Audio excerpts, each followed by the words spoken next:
নমস্কার, চলে এসেছি নতুন আরেকটা ব্লগ নিয়ে। সোনাইদের স্কুলে সোনাইকে দিতে এসেছি। এই যে সোনাইদের স্কুল, বৃষ্টি হয়ে এত কাদা হয়ে গেছে স্কুলের সামনেটা বলার না। আর এই যে সোনাইদের স্কুলে একটা খুব সুন্দর সাদা ফুল ফুটেছে, জানি না এই ফুলটার নাম কি, তবে খুব ভালো লাগছে দেখতে।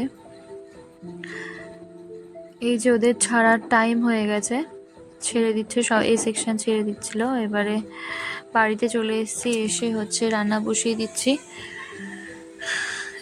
যে এগুলো বলে দান্নে মাছ, 4 পিস দান্নে মাছ নিয়ে আমি মাছ ভাজা বসিয়ে দিচ্ছি। আজকের এই মাছের ঝাল করব, ভাত করব, আর হচ্ছে কাঁচকলা দিয়ে কোপ্তা করব।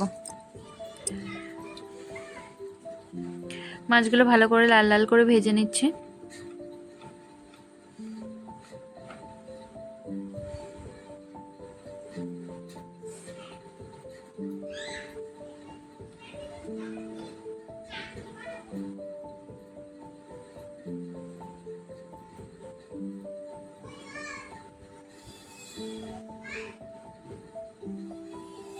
এই যে মাছগুলো ভাজা হয়ে গেছে, পুরো লাল লাল করে মাছগুলো আমি ভেজে নিয়েছি ভালো করে। এবারে মাছগুলো আমি তুলে নেব।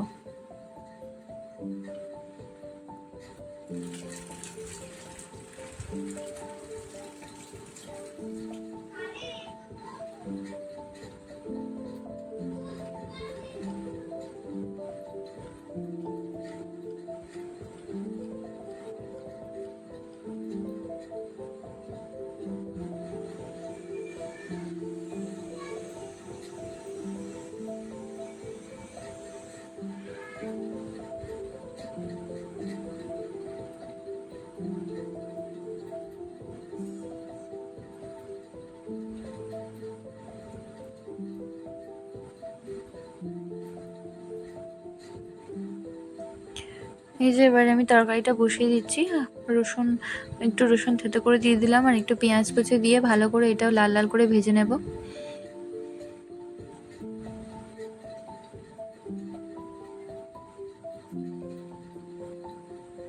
ওপারে প্রেসারে আমি কাঁচকলাটা সিদ্ধ বসিয়ে দিয়েছি, কাঁচকলার আলুটা।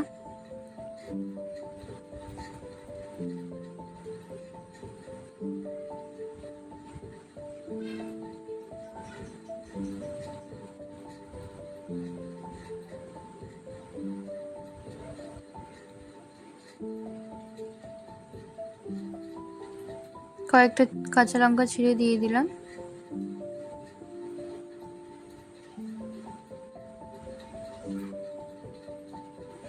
মাছ ভাজলে না গ্যাসটা পুরো তেল ছিটকে ছিটকে পুরো গ্যাসটা তেল তেলে হয়ে যায়, একটু মুছে নিলাম, না হলে পরে আর পরিষ্কার করতে গেলে কেমন একটা হয়ে যায়, ওঠে না ভালো করে।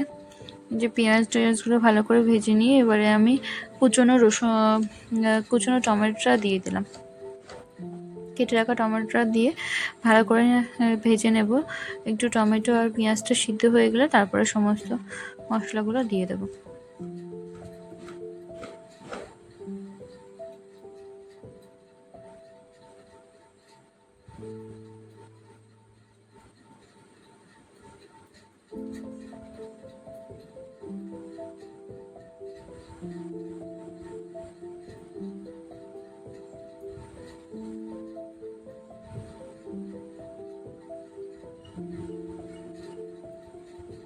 যে আদা কুচনোটা সেটা দিয়ে দিলাম, কুড়িয়ে রাখা আদাটা।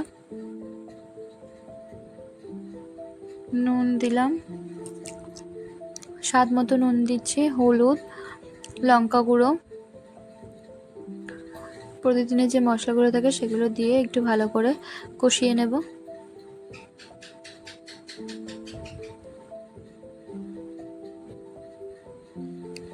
ঝালটা একটু ঝাল ঝাল না হলে ভালো লাগে না, যেহেতু এটা নদীর মাছ, সেই জন্য একটু ঝাল নুন চড়া না হলে তরকারির টেস্টটা আসে না।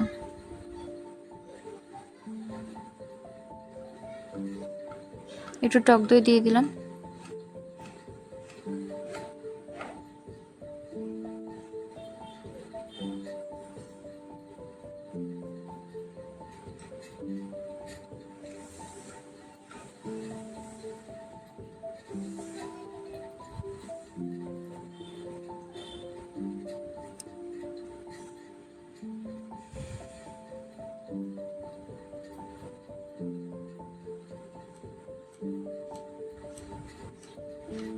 একটু ধনে জিরে গুঁড়ো আর গোলমরিচ গুঁড়ো এটা উপর দিয়ে ছড়িয়ে দিয়ে ভালো করে কষিয়ে নেব আরেকবার।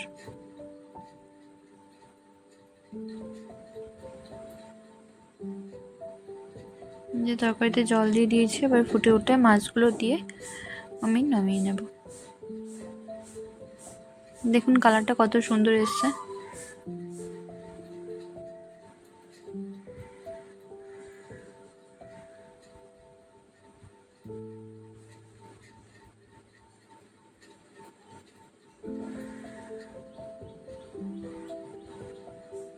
এই যে এদিকে আমি কাঁচকলার আলুটা সিদ্ধ করে নিয়েছি, ওতে একটু ছাতু দিয়ে নুন হলুদ লঙ্কা দিয়ে আমি একবার ভালো করে মিশিয়ে নেব এটাকে।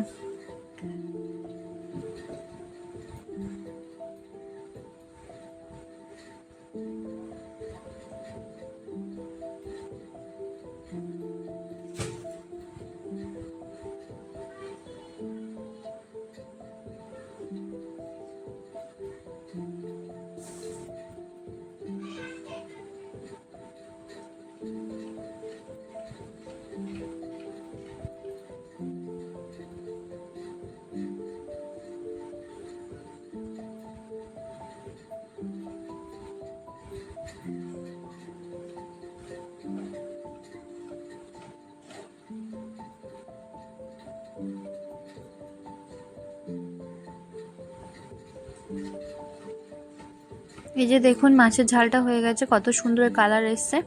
এবার আমি কাঁচকলার কোপ্তাগুলো ভেজে নেব। এই যে কাঁচকলার কোপ্তাগুলো দিয়ে দিয়েছি কড়ার মধ্যে, একটা একটা করে মাছের মতো ভেজে নেব।